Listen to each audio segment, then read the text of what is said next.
Well, it's time now for all tonight's sports news with Chris, and we've sent him all the way over to the West Coast. Wait till you see him, it's pretty soggy over there. This is for the winner. Oh, well, that was a cheeky effort. STV Sport, sponsored by Wholesale Domestic Bathrooms.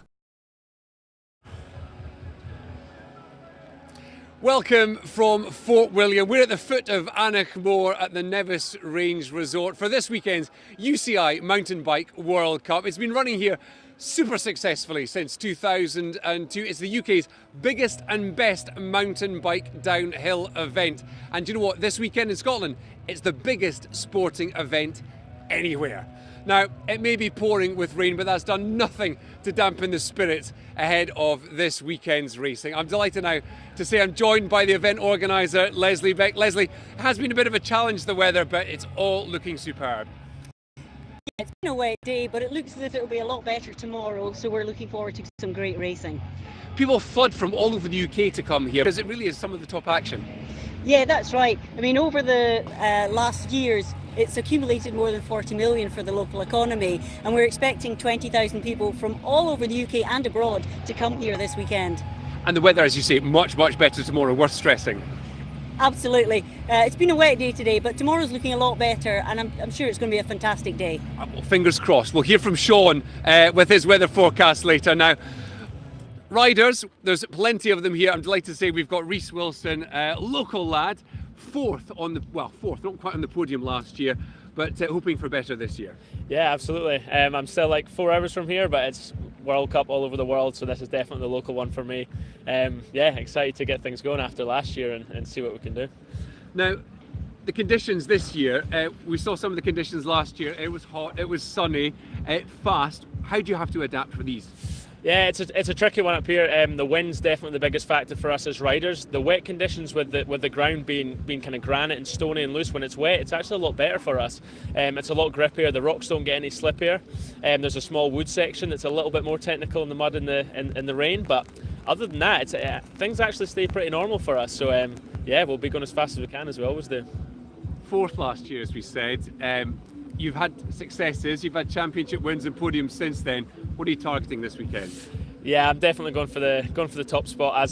There's another 30 guys here all doing the same. The talent pool is deep here and everybody's trying to do the same thing. But yeah, for a home crowd, it definitely spurs you on that little bit more. And yeah, to stand on that top step in front of everybody at the weekend would just be insane. So that's what we're going for. We will be cheering on. The very best of luck, Reece. Thank you ever so much.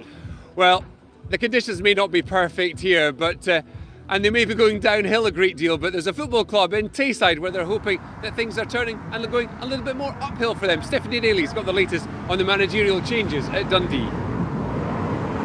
Yes, they are indeed, Chris. Things are looking a little bit brighter in more ways than one here at Dens Park tonight. Dundee have appointed James McPake as their new manager. He, of course, takes over from Jim McIntyre, while Managing Director John Nelms says McPake was his first choice. After more than 100 applications, Dundee ended up appointing from within. James McPake will lead the relegated Dark Blues into the Championship next season. The club's former reserve coach skippered the side before hanging up his boots through injury last year.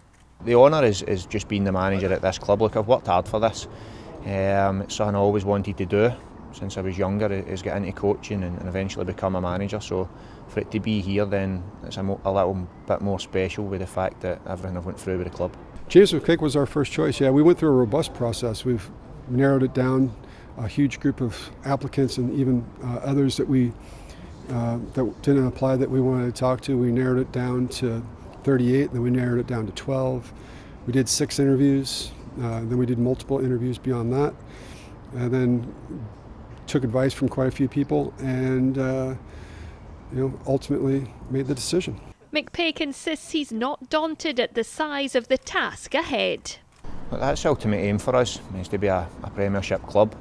Of course, we're disappointed to lose our top flight status, but as I said before, we can't be hung over and go into next season wondering what could have been or upset of how it's happened. It's a tough league, and we need to be ready from now to go into that league and get everybody behind us, start winning games, play winning football, and just get back to being been a good team that our supporters are proud of and they want to come out and watch. St Mirren number 2 Jimmy Nicholl will take over as assistant.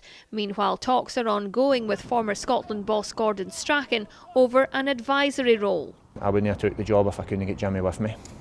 So we're delighted we could get that sorted. Obviously the problem with St Mirren were in the playoffs, so we had to wait a wee bit longer. McPake has already identified signing targets and he'll be backed by the board. I think over the years you can see that we back our manager no matter what.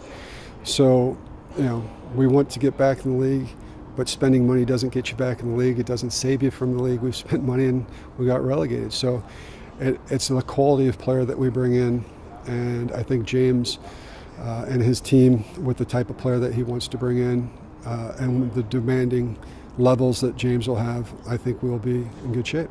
Dundee's near 3-week process to appoint a manager is now complete, and the answer lay right in front of John Nelms all along. Well, they'll be hoping they're still smiling at the end of the season, and it is going to be a tough one. Their neighbours Dundee United will certainly make sure of that, but definitely a sense of optimism here. An array of sunshine at Dens Park, which you'll be hoping, Chris, you get some of that over the weekend at Fort William.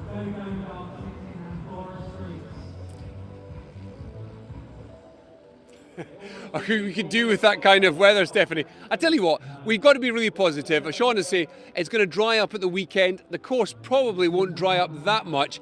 It's going to be a bit testing on Sunday as well. 20,000 people expected here over Saturday and Sunday. So if you are travelling from further afield, do leave yourself plenty of time to get here. The roads are not wide and they will be pretty busy, but a cracking bit of racing in store. These guys have been practicing all day. And I tell you what, I've seen some people covered in mud, but nothing like this. It's a jet wash, not a shower they're going to need. Anyway, have a brilliant weekend, everyone. From everyone here at Fort William, back to you. It's turning into a real battle out there, so only one thing for it. Time for an early bath. STV Sport, sponsored by Wholesale Domestic Bathrooms.